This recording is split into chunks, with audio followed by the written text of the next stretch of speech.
aujourd'hui une vidéo dédiée à Cory Sandhagen, ou en tout cas à l'interview qu'il a donnée au célèbre site américain MMA Junkie.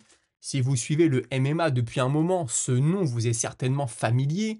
On parle d'un combattant de 33 ans qui squatte le haut de la catégorie depuis au moins 5 ans maintenant. Pas n'importe quelle catégorie, puisqu'il s'agit des poids coqs, dont le niveau est extrêmement élevé, et ce depuis un bon moment déjà. Et c'est pas seulement dans le top 3 ou dans le top 5. On peut facilement dire que le top 10 regorge de talent. Regardez les noms qui s'affichent à l'écran, ça n'est quand même pas rien. Avant d'attaquer le cœur de la vidéo, je pense qu'il peut être intéressant de faire un rapide résumé de sa carrière afin de bien comprendre de quel genre d'animal on parle aujourd'hui. Il signe dans la Big League en 2018. Il est à ce moment-là à 7 victoires pour une défaite, 2 KO, 2 soumissions et 3 décisions pour ce qui est des victoires. Et la défaite, elle, était venue par décision. On peut parler dans son cas de début UFC réussi, puisqu'il va engranger en un an et demi 5 victoires, 2 KO, suivi d'une soumission et de 2 décisions contre des noms qui en plus vont vous évoquer quelque chose. On parle par exemple de John Lineker, Rafael Assunção ou encore Mario Bautista, ce qui le conduit en juin 2020, soit 2 ans et demi après son arrivée dans l'organisation, à se voir offrir un combat contre Aljamain Sterling. Et le deal est simple, le vainqueur de ce combat se verra offrir une chance à la ceinture. Ça n'est pas rien, mais malheureusement pour lui, les choses ne vont pas se passer comme prévu et il va se faire soumettre en 1 minute et 28 secondes. Mais ne quittez pas, il en faut bien plus pour décourager le natif du Colorado qui va brillamment se remettre sur les rails avec 2 Performance of the Night, 2 KO, un sur un coup de pied retourné et l'autre sur un coup de genou sauté, respectivement face à Marlon Morales et Frankie Edgar. La vie, vous le savez sûrement, n'est pas un long fleuve tranquille et la carrière d'un combattant, en général faite de haut et de bas. Il connaîtra ensuite 2 revers consécutifs, une décision partagée contre l'ancien champion TJ Dillashaw, fraîchement revenu d'une suspension de 2 ans pour dopage. Dans ce combat, Sandhagen nous gratifiera tout de même d'un magnifique coup de genou et l'autre à la décision unanime cette fois face à Petroyan. Tout ça nous amène en 2022 et entre septembre de cette année et août 2023, il va démarrer une série de 3 victoires qui sera malheureusement stoppée par Umar Nurmagomedov en août 2024. Il faut noter que Cory Sandhagen prend un petit pas de recul. Il est laissé sur la touche pour cause de blessure entre août 2023 et août 2024 justement.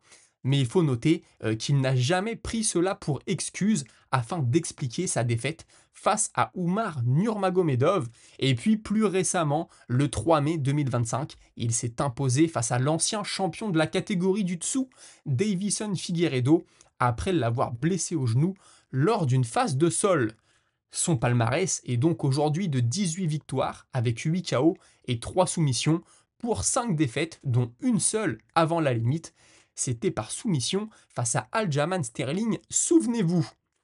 Le cadre est posé, vous savez à qui on a affaire, mais si j'ai choisi de faire cette vidéo aujourd'hui, c'est parce que Sandhagen a déclaré qu'il pourrait très probablement être le prochain prétendant à la ceinture et donc affronter Merab Dvalishvili.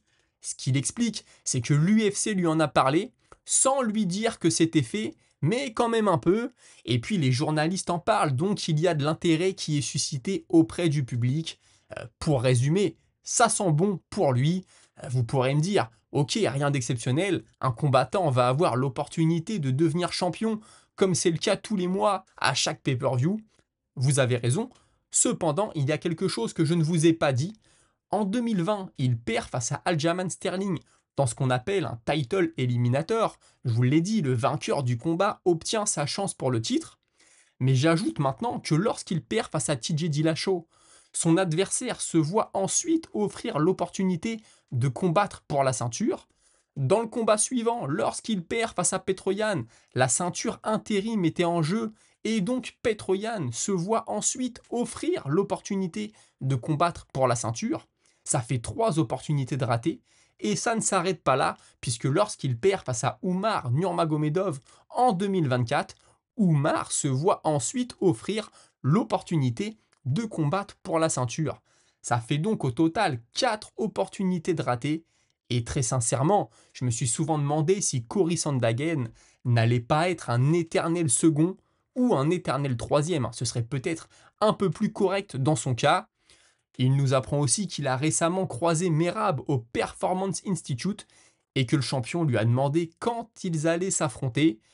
L'UFC, les médias et le champion lui-même, c'est vrai que ça fait quand même beaucoup. Encore une fois, on peut le dire, ça sent bon pour lui. Il a aussi assuré que le jour J, il sera prêt. Il a des sparring capables de mimer le style du Géorgien. Et si vous vous inquiétez pour son cardio, rassurez-vous, il enchaîne 2 rounds avec 2 adversaires différents. Et n'oubliez pas qu'il s'entraîne en altitude à Denver. Il assure aussi ne pas entrer dans le narratif qui veut que Merab soit actuellement imbattable et ajoute qu'il n'aura pas peur d'aller lutter avec son adversaire, qui, je le rappelle, est son point fort. Le journaliste soulève un point intéressant quand il lui demande si avec l'âge, son corps ne commence pas à être usé, 33 ans quand même. Dans ces catégories-là, c'est souvent un point pivot dans la carrière d'un combattant en général aussi. D'ailleurs, 33 ans, on est soit à son pic, soit on commence déjà la redescente, même si on peut me rétorquer que le champion en a 34 et que celui de la catégorie du dessous en a 35. Lui, il est clair dans sa réponse, aucun problème de ce côté-là. Au contraire, son âge avancé, entre guillemets, lui a permis d'acquérir de l'expérience et surtout, il a fait de bonnes rencontres au fil des années, ce qui lui permet aujourd'hui d'être le combattant qu'il est. Il compte d'ailleurs combattre encore plusieurs années et inscrire son nom au Hall of Fame. Il pense aussi que lorsqu'il s'emparera de la ceinture, une nouvelle carrière commencera. Pour le citer, ça ne sera que le début. Dernière question du journaliste. Lors du combat face à Umar Nurmagomedov, entre les rounds 4 et 5, alors que ton coin te donnait des instructions, tu as simplement répondu « j'essaye ». Étais-tu brisé mentalement à ce moment-là, ou est-ce qu'il y avait autre chose? Lui, il répond que non, c'était de la frustration, il n'était pas brisé. Il a essayé dans ce combat de nombreuses choses et rien ne semblait lui permettre de s'imposer. Espérons bien sûr qu'il a appris de cette expérience. Alors que pensez-vous? Cory Sandhagen est-il le prochain challenger à la ceinture? Le mérite-t-il? Après tout, il reste sur une victoire, mais avant ça, il s'était incliné. Petr Yan, par exemple, est sur 2 victoires consécutives. Bon, avant ça, c'était une série de 3 défaites, c'est vrai. L'UFC peut aussi donner un rematch, une revanche immédiate à Umar Nurmagomedov face à Merab. Sandhagen, ceci dit, est le seul parmi ces 3-là à n'avoir jamais affronté le champion. Les 2 autres s'étant déjà inclinés face à lui. Voici comment je pense il serait intéressant de conclure cette vidéo. Cory Sandhagen est un combattant ultra complet, capable d'aller au sol avec Umar Nurmagomedov sans s'y faire soumettre et même capable de s'en relever. Si vous l'ignorez, il s'entraîne avec Ryan Hall, une ceinture noire de JJB dont les prouesses parlent pour lui. Son striking est aussi de très haut niveau et lui a permis de tenir tête à l'élite. Morales, Petr Yan, TJ Dillashaw, aucun n'a réussi à l'éteindre, pour ne citer qu'eux. Et que dire de son équipe? Son coach n'est autre que Trevor Wittman. Rien à ajouter, je pense. Mais être un combattant bon partout est-il suffisant? Ne vaut-il pas mieux exceller dans un domaine? C'est la question qui revient sans cesse. Est-ce qu'il ne lui manque pas ce petit quelque chose qui fait d'un très bon combattant un champion? Encore une fois, question très intéressante. Ou bien toute cette expérience acquise auprès de l'élite, victoire ou défaite, n'a-t-elle pas fait de lui un combattant qui s'apprête à exploser et à régner? Rappelons que depuis 2020 et ce revers face à Sterling, il n'a affronté que des combattants de très gros calibre. C'était le moment MMA, j'espère que vous appréciez. Donnez-moi votre avis en commentaire et on se retrouve très prochainement pour une nouvelle vidéo. D'ici là, portez-vous tous très bien et suivez-moi gratuitement sur tous mes réseaux, y compris sur Patreon.